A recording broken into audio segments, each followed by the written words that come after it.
करते हैं। भगवान की आवाज क्या है? आपकी आत्मा की आवाज। जैसे उदाहरण, खास करके जब आप कुछ गलत करने जाते हैं, यहां बैठे हर व्यक्ति के अंदर से एक आवाज आती है, ये गलत है, हर किसी के। लेकिन उस पर संसार की आवाज आ जाती है कि अरे चलता है, कौन इतना मानता है, सब तो करते हैं। पर वो जो हल्की सी आवाज होती है ना, वो किसकी है? वो भगवान की आवाज। उसको सुनने की कोशिश करो। ये जो कहते हैं ना, खुद को जानो, खुद की सुनो, आत्मा की सुनो, ये क्या है? ये आपके अंदर जो परमात्मा बैठी है, यानी परमात्मा, उसकी आवाज है। वो हर वक्त आपको बताती है क्या सही है, क्या गलत है। उसको सुनने की कोशिश करो। और वो बहुत हल्की आवाज होती है, इसीलिए समय लगता है उसको सुनने में। एक छोटी सी कहानी सुनाती हूं आप। जरासंध, किसी को याद है जरासंध कौन था? कल मैंने बताया था। सारे रिश्ते बोलो, 1 2। बताइए, कंस कौन? कंस के क्या लगते थे वो? ससुर।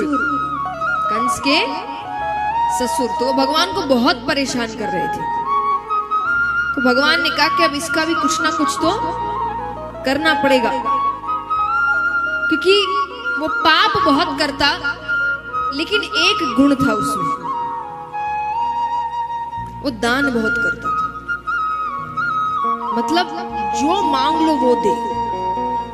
सुबह उठ के स्नान इत्यादि करके उसका पहला काम दान करना था ब्राह्मणों को। और दान माने सामने वाला कुछ भी मांग ले वो देगा, अगर उसकी बस की चीज है वो जरूर देगा।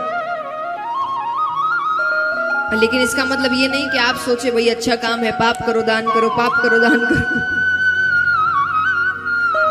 क्योंकि बाद में उसकी स्थिति क्या हुई ये देखिए, उसका अंत क्या हुआ। तो यहां पर भगवान ने सोचा कि युद्ध से अच्छा है कि दान के माध्यम से ही इससे ऐसा युद्ध करे जिसमें इसकी सेना ना हो, मेरी सेना भी ना हो, क्योंकि दोनों ही बहुत शक्तिशाली हैं और बार बार युद्ध में बहुत बेगुनाह मारे जा रहे हैं। तो भगवान पांडवों के साथ ब्राह्मण का वेश बना के जाते हैं सुबह सुबह दान के लिए।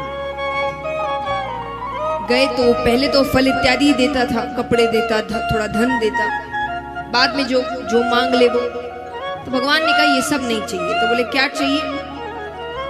बोले एक वचन चाहिए कि हम जो मांगेंगे और जैसे मांगेंगे वो देना पड़ेगा। उसने कहा इतना वचन की जरूरत नहीं, मैं प्रसिद्ध हूं इस चीज के लिए, जो मांगना है मांगो, जो चाहिए मैं वो देने को तैयार हूं।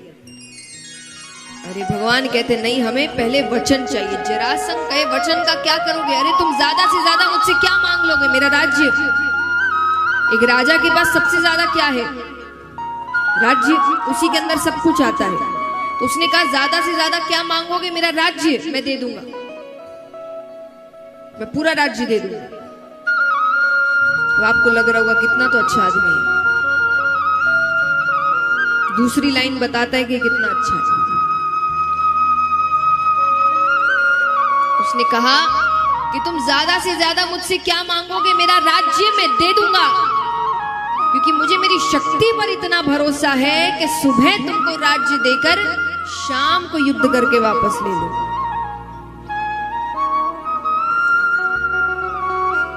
तो वो कहे, और वो अपनी तारीफ पे तारीफ किए जा रहा है, मैं ये हुआ। अर्जुन को गुस्सा आ गया। अर्जुन ने कहा जितना कहा जाए उतना ही करो।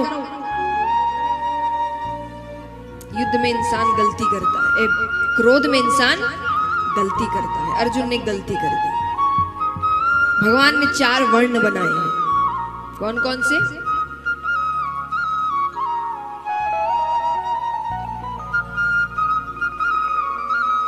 ब्राह्मण, क्षत्रिय, वैश्य, शूद्र। 4 वर्ण के 4 काम हैं, कर्म स्वरूप। ब्राह्मणों का काम क्या है? पूजा पाठ अब हो गया, शिक्षा देना। गुरुकुल में ब्राह्मण होते थे, जितने भी गुरुकुल, ये स्कूल थोड़ी, पहले गुरुकुल थे। सबसे पहले पढ़ाई भारत में शुरू हुई है। सबसे ज्यादा पढ़े लिखे थे यहाँ पर, यहाँ इतने गुरुकुल थे, सब गुरुकुल तोड़ दिए गए। तो पहले क्या काम था उनका? शिक्षा प्रदान करना, सबको शिक्षित करना, इसीलिए वो गुरु है। और गुरु का उच्च स्थान होता है, इसीलिए उनका उच्च स्थान है। सिर्फ पैदा हो जाने से ब्राह्मण कुल में कोई ऊंचा नहीं हो जाता। वो गुरु थे, वो शिक्षा देते थे, और गुरु सबसे ऊंचे होते हैं। क्षत्रियों का काम क्या था? रक्षा करना। वो राजा बनते थे तो उनका काम युद्ध करना, रक्षा करना। वैश्य का काम व्यापार करना, पैसे से रिलेटेड काम करते थे। शूद्र का काम सेवा में होता था। तो ये 4 वर्ण भगवान ने बनाए। पहले सब अपने अपने वर्ण के काम करते थे। समय समय की बात है, ना वो समय गलत ना ये समय गलत। उस वक्त सब अपने अपने काम करते थे। तो जो क्षत्रिय है वो बाण चलाता है। बाण के कारण जो प्रत्यंचा चढ़ाते हैं उसके अंगूठे में एक अलग ही निशान होता है, वो सिर्फ क्षत्रिय के हाथ में होता है। हाथ उठाया कि जितना कहा जाए उतना करो, तो उसका निशान उसको दिख गया। और जरासंध भी क्षत्रिय है, वो कहे तुम ब्राह्मण नहीं हो, तुम क्षत्रिय हो, ये निशान केवल क्षत्रियों के हाथ में होता है। सामने आ जाओ वरना मुझसे बुरा कोई नहीं होगा। सबके सब अपने असल रूप में आए। जरासंध कहता है कृष्ण क्या चाहिए तुमको? भगवान कहते मल्ल युद्ध करना है। जरासंध कहे तो सीधे सीधे आकर कहते तो मैं पीछे हट जाता क्या? पर क्या करे, तुमको कोई काम सीधा करने की आदत जो नहीं है, तुम हर काम टेढ़े करते हो, मुकुट टेढ़ा रखते हो, बंसी टेढ़ी रखते हो। नाम भी ऐसा रखा है जिसको कहने में जीभ को टेढ़ा करना पड़े। अर्जुन कहते इसीलिए कहा जाता है टेढ़े आदमी से नहीं लगना चाहिए। भगवान कहते मेरी तारीफ खत्म तो युद्ध करे। जरासंध कहे तुमसे नहीं करूंगा। तो बोले किससे करोगे? बोले भीम से करूंगा। मुझे केवल भीम मेरे सामने खड़े रहने लायक लगता है, बाकी तुम में से तो कोई मेरे सामने खड़े रहने लायक। भगवान कहता अच्छी बात है, मैं तुम्हें मारना भी नहीं चाहता, क्योंकि जिसको मैं मारता हूं वो मेरे धाम जाता है। तो भीम के साथ युद्ध आरंभ हुआ। बहुत दिन तक युद्ध चलता है, लेकिन उसको खरोच तक नहीं आ रही। कारण बृहद्वीत नामक एक राजा थे। आइए सब बैठ जाइए। क्या हुआ? ध्यान इधर थोड़ा, कथा में ही हर इधर उधर ध्यान जाता है। हाँ, यही कोई नोटों की गड्डी पकड़ा दो गिनने के लिए तो मजा ले कि आंख इधर से उधर हो जाए। और कथा में कोई आया नहीं कि वो जब तक बैठे नहीं उसी को देखो। तो बृहद्वीत नामक एक राजा थे, 2 रानियां, एक भी संतान नहीं। तो कुछ संत आते हैं उनके राज्य में, वो उनकी सेवा करते हैं। संतों को नहीं पता इसकी 2 रानियां हैं, तो उन्होंने आशीर्वाद स्वरूप एक फल दिया कि अपनी पत्नी को खाने को कहना, संतान हो जाएगी। उसने दोनों पत्नियों से कहा, दोनों ने आधे आधे फल खाए। 9 महीने बाद बालक हुआ आधा, यानी आधा, एक को एक शरीर हिस्सा एक को हुआ और एक को, यानी मृत बालक हुआ, मरा हुआ था। रात में हुआ तो उसने सोचा प्रजा को पता चल गया तो प्रजा तो डर जाएगी। तो उसने रातों रात वो दोनों हिस्से जंगल में फेंक दिए। जंगल में जरा नामक राक्षसी थी, उसने दोनों हिस्सों को पकड़ा और जी जी जी करके चिल्लाने लगी। जी माने प्राण।